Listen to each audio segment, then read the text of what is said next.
mahadsantahay doctor su-aashayda saddexaad kadib markii su-aalaheenu dhammaadaan waxaan fursad siin doonaa shacabka inay hal iyo laba iyo dhowr su-aalood inaan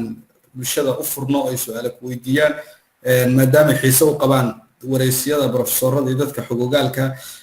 siba adiga ay waxay kugu tuhmayaan arrimaha khayraadka gobolkaas inaad shakhsiyaadka farakutiriska ama kaalinta koobaad ahee in wax laga weydiiyaad su-aashayda saddexaad waxaa weeye doorashada iyo xaaladda deegaanka doorasha isu diyaarinaysaa xisbi bay noqotay deegaankeenana waad la socotaa xaaladiisu isu yahay nidaamkan hadda maamulay jira suu u dabacsan yahay caqabadaha ka imanaya bal xaaladda ifafaalo noocee baa kaaga baxa xaaladaas ereygaasa horta aad muhiim oo in laga hadlo u baahan dadkan lagu baraarujiyo wixii runahe jira propaganda ma aha onalafna uma heelinaya inkastoo siyaasadeeda aanu si buuxda boqolkiiba boqol u taageersanahay uma heelinaya laakiin xaqiiqooyinka jira waxaa weeye laga bilaabay maalintii heshiiska la saxeexay ee loo soo gudbiyey maamul gobolka wixii isaga la gudboon inuu fuliyo waxaa ka muuqata kansho la-aan aad u fara badan markay noqoto ballan lala geliyo onalaf ama tallaabo la qaadayo ama go-aan la isla qaadanayo waxay odhanayaan ma hayna kansho noo imanayaan way goynayaan mar laba saddex nin baa aad ugu dhex jiray mas-uul ah oo dhalinyaro oo activist ah oo la yidhahdo axmed yaasiin sheekh qaasim ninkaas 100 jeer bukhaati ka istaagay markuu ku warramo isaga aad xogaal ugu arrimaha waad arkaysaa intaasoo ballamood oo ama low profile intii loo soo diray aan go-aan qaadan karaynin ama ay odhanayaan ma imanayno kansho la-aan maalinta nin ambassador yimaado ama amxaara sheekha kiniisadda jigjiga u sarreeya uu hadlo ama uu banaanbax lagu baaqo ama ay kulan dawladda ka rabaan dawladda oo dhan oo xataa madaxweynuhu hogaaminayay wuu ka sheelayaa mar walba wuu imanaya tii dhabta ahayd laga wada hadli lahaa siyaasiyan danta soomaalida ku jirtay dadkan onlf magaceeda lagu leynayay onlf markay soo gashee tiri maaragta dastuurkan haddii etoobiya fulini annaga si siyaasiyan aan qalin ugu dagaalamaynaa wixii u tasuulaad u samayn lahaa oo gobolka ahaa ayaa u samayn lahaa waxa weeye fahmad darro badan baad moodaa inay haysato oo iyaga in lala tartamayo un ay moodahayaan dantii shacabka in lagula tartamayo oo mowqif siyaasi oo mid la gaari karayo oo platform siyaasiyan oo guud oo dalad la samaysan karayo inuu aan la raadinayso inayna uba dhaga duleelin oo ina laba hadlayno kaba hoos qaadayno qodobka markay soo qabtaan wana la 8 jeer bi qodobka si toos oo la soo qaaday maamulka u sareeyay gobolka 8 jeer balama ay qabsadeen way gooyeen marka qofku markuu maanta ku gooyay bari ku gooyay saadama ku gooyay aad siyaasi isla tihiin laakiin jabin inuu wixii rabin baad iyaad u qaadanaysaa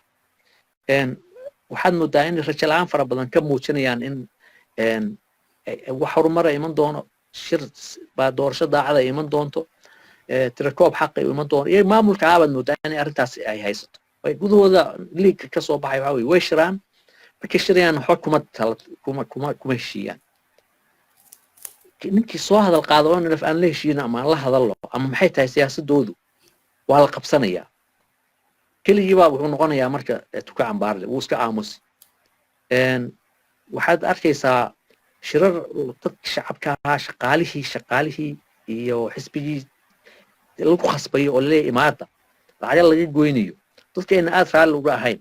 marka taas waxaan dhihi lahaa talada damaan ku darsan doonaa war onlf iyo xisbigan talada hayaay Itoobiya xaaladda ka jirta caqran intay arkaan say wax iskula meel dhigi lahaayeen balama u qabsan lahaayeen wada shaqayn lahaayeen tirakoobka mid uga wada ahaan lahaayeen positionska seetooyinka lagu galay doorashooyinka hadda kontonka amhaar loo xil saaray ee 10 Soomaali ka tahay onlf go'aan kuma leh mayna arag konton kale loo xil saaray tirakoobka aan Itoobiya kaba soconin onlf kama war hayso 40 baan amhaara 10 baa ya Soomaali ka waxaa soo cidhiidhi waxaa soo fahmad darro shacabku waxaad moodaa inuu xoroobay mun xoroobin shacabku nidaam baa isyar bedelay nidaamkii baa leeyahay balse bedelay qalin waxa lagu raadiyo oo nafta qalin ku raadinaysay kaliya qalinka ma qori karto buug ay ku qortaa loo baahan yahay buug ay ku qori lahayd waxa haya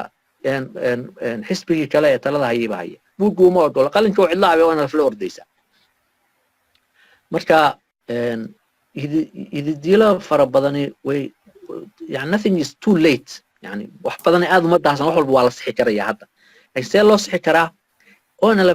gudiyadii ay abaabushay ee la abaabushay maamulka kililku ha wada shaqeeyo ha soo istaago ha is dhageysto Soomaali baynu nahay maanta Ethiopia iyo Yugoslavia ku socotaa inagoon la isku keendirin oo mid ah in u dhaqaaqan in doorashooyinka wada galo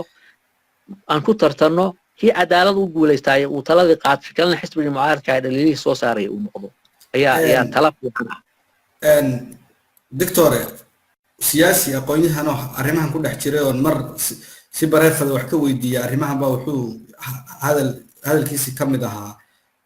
dhibaataduba waa doorashadan iyo xisbigan oo nalf noqotay oo madaxweynaha iyo xukuumaddiisa deegaanku markii ay heshiis iyo arrimo oo nalf ama la galaan ama ballamaan iridka markuu ka sii baxaya waxa uu sawirmin 2020 iyo doorashadii oo nalf kuraastii buuxsatay kadib halkaas heshiis kaga baxay arrinta sida aragtaadu dad badan taa way u arki karayaan waayo kala qolguba tilmaamo male laakiin waxa inta badan qiyaasta noocaas ah waa qof niyadiisa wabna ma qof kale ma akhrisan karayo laakiin waxaad arkaysaa oo hadda inay aad u fiicneen meesha marka inaan ka sheegay ay tahay rag aniga ugu dacweeyo yidaan ninkaas ay la tartamayo nafti Allah idii keenay aan wada hadalno ومحن declaration ما صار صاري ما أنت عن ليه أنا طورشنا مجلي حسبي جوانا لفنا كمان بديه ولد حنا مي شعب كوحنا هاي أنا لف تبوا هذا باش كوا بالو تاير سن إن سياسة دي سوية تلقوا حروبي الرقالة اللي اللي أو مر اللي اللي ضد كان يكون السنيان يعني هاي لكن أنا اسمنا سو شرح دور بوصل ومصعد وتامش كدوشو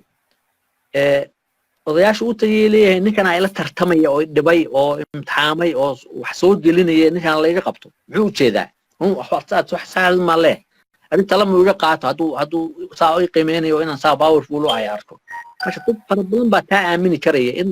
markii oona la isku bedeshay xisbi ay ahayd marka uu ninkan bilaabay inuu geeska geliyo ee ogaaday in maaragtay xisbiga shacabka leeyahay la tartamayaan